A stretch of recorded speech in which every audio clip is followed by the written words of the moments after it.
Updates from Thailand. Outrage continues in South Korea over the Sewol Ferry sinking, and will Kim Jong-un go nuclear? I'm Steve Miller. These stories and more are on the May 16th edition of Asia News Weekly.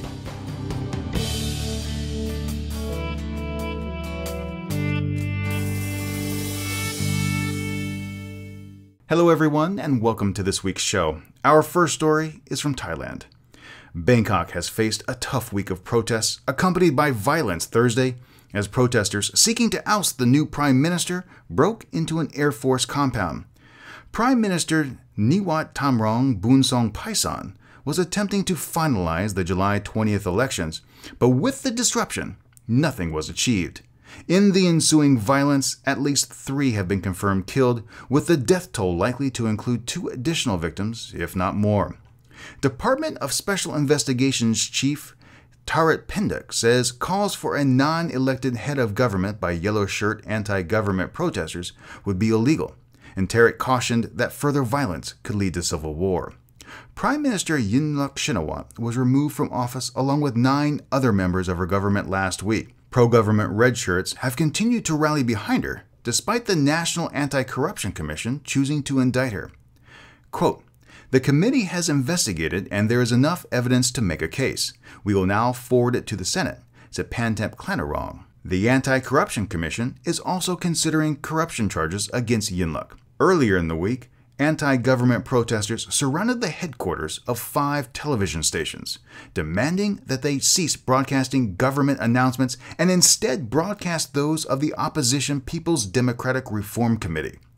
They also surrounded the National Broadcasting Services of Thailand Government House, Parliament House, and the CAPO headquarters. Channels 3, 5, and 7 bowed to the demands, while Channel 11 continued to broadcast government statements. Quote, "It is unacceptable that government opponents should target TV stations during their demonstrations," said Reporters Without Borders research chief Lucy Morion. She continued, "The media must be able to continue their job of reporting the news without being forced to choose one or the other side, and without being subjected to pressure, and still less, occupations. We call on the opposition to immediately withdraw their demands on the TV stations and to stop surrounding them." End quote. The question of whether or not the military may intervene and stage a coup has also been raised. It's a topic that comes up periodically in this ongoing saga, but according to the United States Department of Defense, it doesn't look likely. Now, these events are largely localized in Bangkok, but let's look at Thailand as a whole. With the internal government conflict lasting for so long, it may have now started to affect Thailand's once golden tourism image and impact its economy. Based on what you know, what you have seen, would you skip visiting Thailand? Be sure to let me know in the comment section, on Facebook, or through Twitter. Coming up later in the show, an update on the Sewol Ferry tragedy in Korea.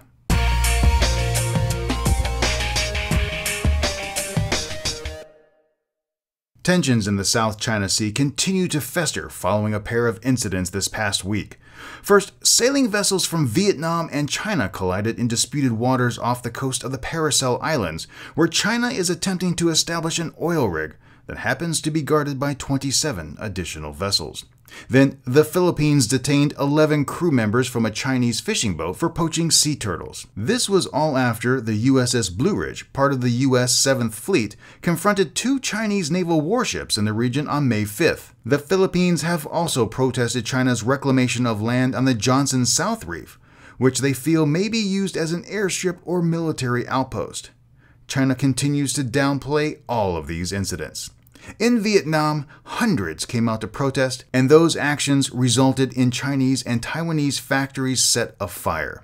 The United States has warned against, quote, "dangerous conduct and intimidation" in the South China Sea, and Singapore has now urged self-restraint, as did the ASEAN summit. Sino-ASEAN expert Xu Lingping said China feels the United States has shifted its South China Sea policy from one of non-interference to slight interference and now deep interference, and that its security guarantees have emboldened U.S. allies to be more provocative towards China. Some feel the move by China to place an oil rig near Vietnam was a deliberate show of force and a message to the United States that it is in control of the sea, and in reality, it is. First, China announced the 9-dash line. Since then, it has methodically moved to strengthen its position. China continues to refuse to collectively discuss disputes, insisting on individual talks where it can exert the upper hand. The tactic has effectively paralyzed all progress towards a mutual agreeable solution. And let's face it, if you're going to talk the talk, you need to be able to walk the walk. China is walking their talk. They're stepping up patrols and moving into what they call their territory. The US and ASEAN are simply pleading for China to stop, but their actions clearly show no commitment for action. Talk is cheap. Unless the United States, Japan, and ASEAN nations take definitive steps to concretely demonstrate they're serious about not accepting the 9-dash line, China's won the territory without ever firing a shot. In your opinion, what should be the next step in the China Sea? Are hopes for a peaceful resolution too far-fetched? Or is there a realistic way for all parties to sit down and hammer out an agreement? Be sure to share your comments with me. This week and every week, you can visit AsiaNewsWeekly.net for links to the stories mentioned in this week's podcast. You can also find a minute-by-minute rundown of when those stories appear in the show. While there, you can leave your thoughts in the comment section or do it via Facebook or Twitter. Those feeds are also updated throughout the week with new information. Just go to facebook.com/AsiaNewsWeekly or follow us on Twitter @AsiaNewsWeekly.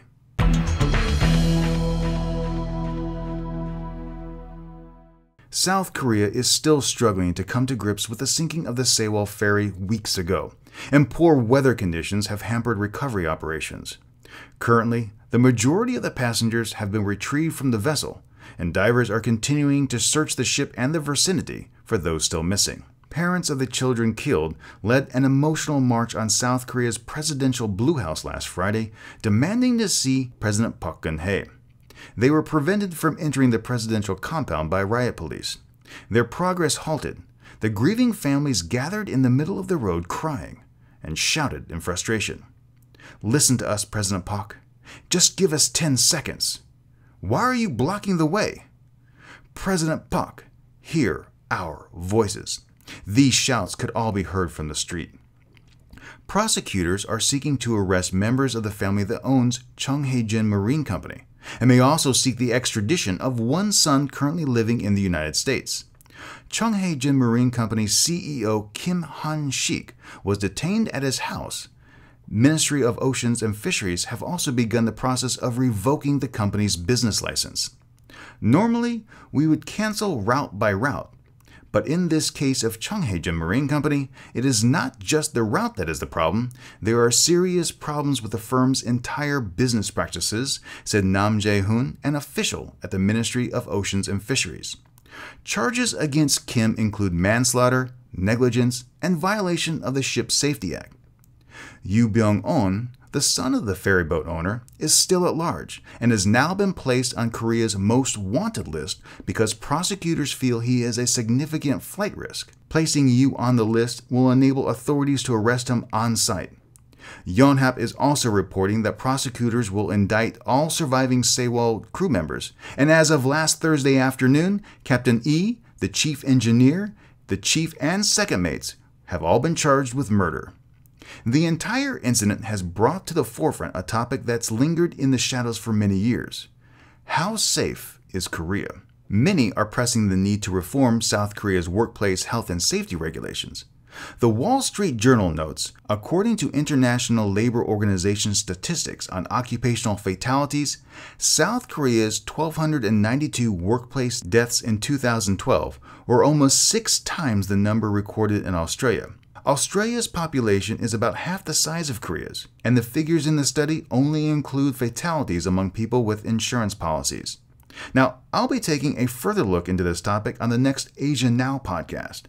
And later on in this program, some doctors in Korea are more concerned about the bottom line than helping patients.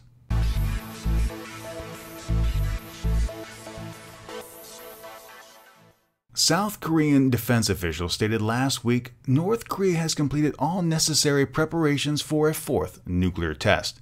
The DPRK's official newspaper, the Rodong Shimbun, has said it was justified in using any and all means to protect itself from enemies, specifically naming the United States and South Korea.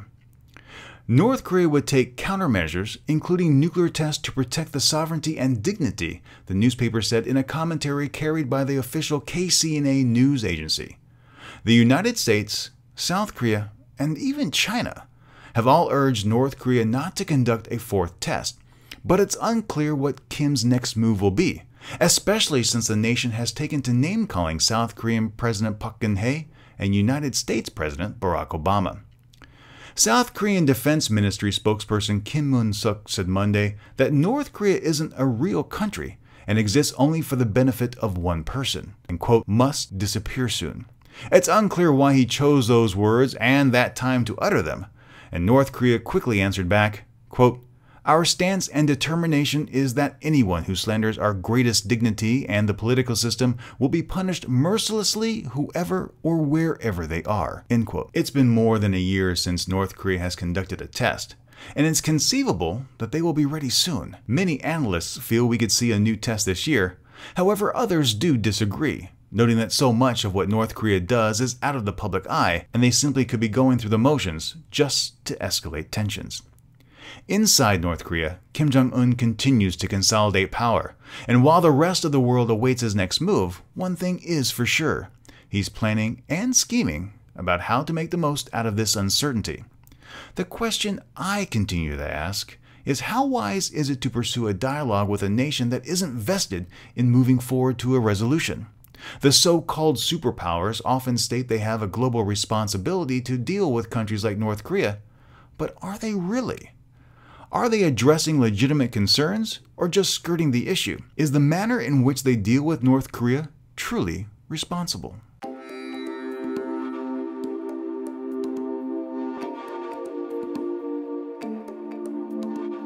Asia News Weekly has a second podcast. It's called Asia Now.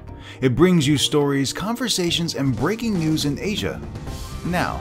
You can listen on our website, through iTunes, or on Stitcher Radio.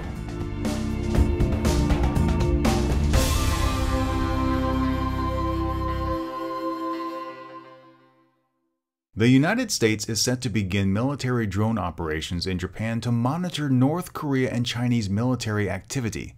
The United States Air Force plans to deploy 2 Global Hawk unmanned aerial vehicles to its Misawa Air Base in Aomori Prefecture late this month, and the Air Self-Defense Force plans to procure 3 additional UAVs of the same type according to the Yomiuri Shimbun. The Global Hawk measures 40 meters wide and 14.5 meters long. It's been previously used by the United States in Afghanistan and Iraq. One of the units to be deployed to Misawa Air Base will be operated from the ground in Misawa until it reaches a certain altitude. The drone will then be controlled via satellite by Beale Air Force Base in California, according to the Yomiuri Shimbun. The drone can fly non-stop for 30 hours at an altitude of 60,000 feet. Monitoring military facilities on the ground and vessels in open waters with sophisticated sensors. The 2 Global Hawks to be deployed will come from Andersen Air Base in Guam.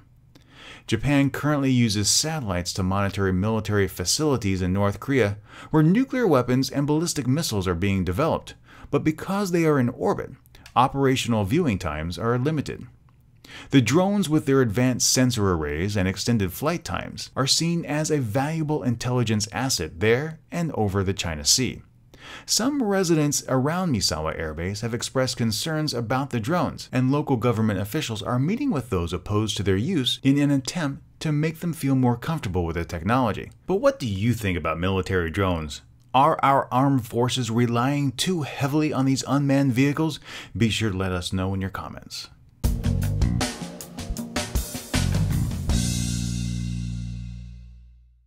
Altering Article 9 of Japan's constitution has been one of the prominent changes Japanese Prime Minister Shinzo Abe has championed since taking office more than a year ago, and it looks like it's about to happen.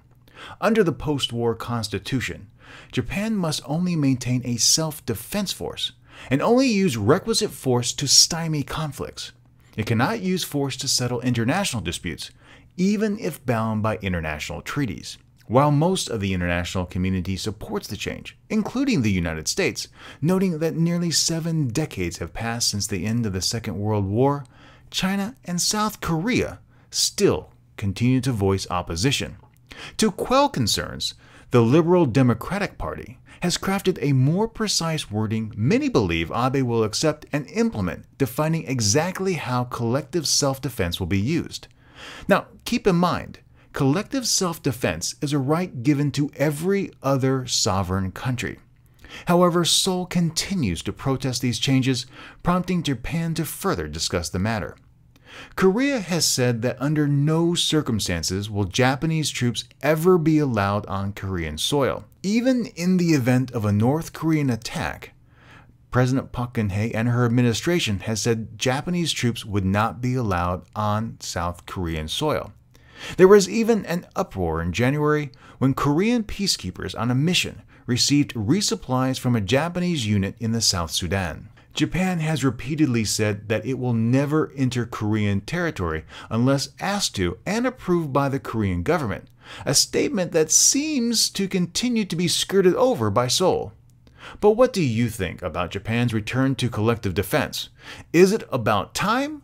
Or are China and South Korea right to be concerned? On this particular issue, I have to side with the international community and the United States. It's been nearly 70 years since the end of the Second World War, and Japan has shown itself to be a stellar member of the international community, but does need to seriously look at how it reviewed its own history. Now, all this being said, it deserves once more to have the right of collective self-defense.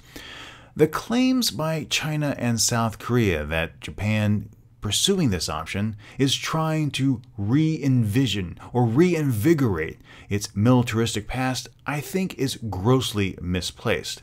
But that's my opinion. Please, again, share your thoughts with me in the comments on Facebook or Twitter.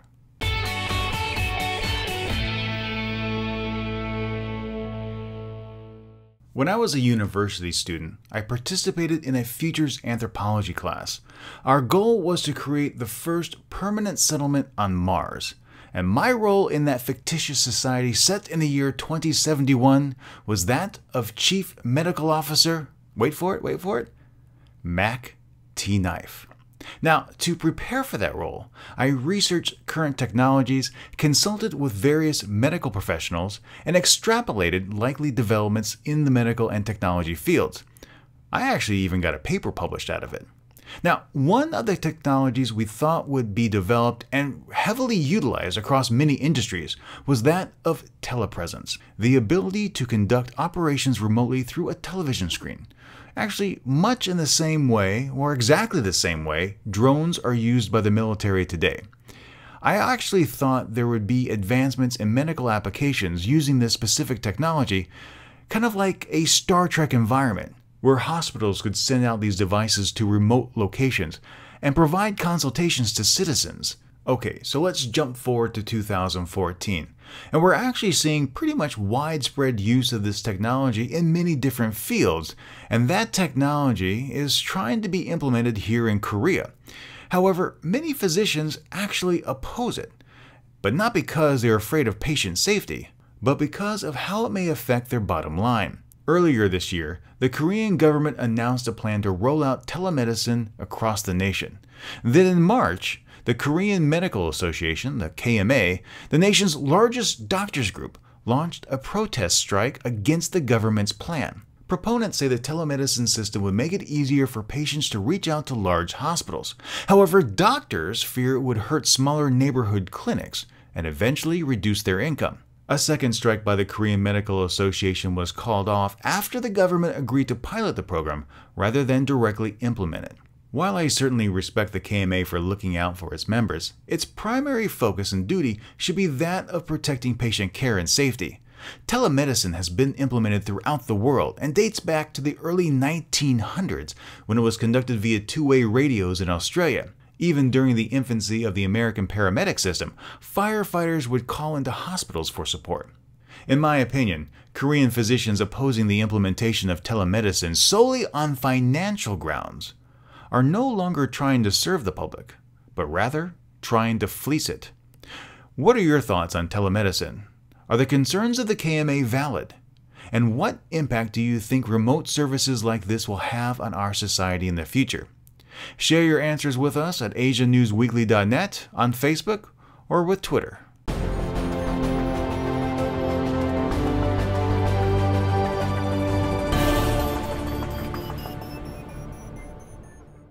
Well, those are the stories for this week's episode, but here's what some members of our audience had to say about last week's episode. From Tokjo772, I think South Korea and China are not really interested anymore in Japan's truthful recognition of the past. They're trying to use this for some political reason. That being said, I think the U.S.'s unwavering support of Japan is the biggest factor in why East Asia regional issues are becoming worse. Bevan wrote, I suspect part of the reason for the current tensions between China and Japan is actually due to an increasing awareness in China itself of its own history. For a long time, it was politically expedient for the PRC to sweep historical events under the rug since 1. They highlighted inconvenient details about the importance of the role of the pre-communist government in fighting off imperialist Japan, and 2. It was economically expedient to pursue more peaceful ties with Japan. As these domestic concerns have shifted, the history taught in school has changed. So only relatively recently has the first generation of Chinese people to be taught about these things reached adulthood. In a sense, the country is only now beginning to come to grips with its past. August Hayek from Japan writes, Koreans and Chinese are playing games. It has nothing to do with history. It is a game of geography. Who owns it? Who has the right to own it? Totally a utilitarian game, but pretending as if they are playing a moral game to gain sympathy from the outside people who have not studied the actual history, but naively believe that they've learned something about it by reading newspapers and Wikipedia. Without the knowledge of history, you cannot understand the whole picture. You cannot cut out the modern history to understand the whole. And finally, Zentradi97 added this about the power one has over another when they can't forgive. It's true what you said, but how can you forgive a person who can't even admit wrongdoing?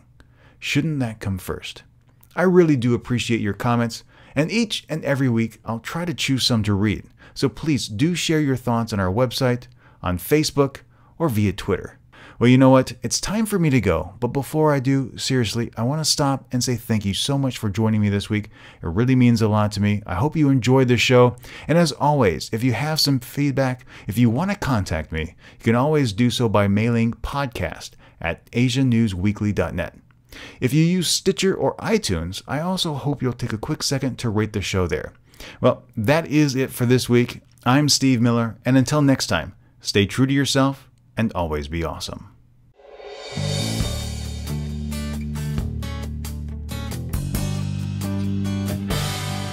Asia News Weekly is licensed under a Creative Commons Attribution Non-Commercial No Derivatives 4.0 International License.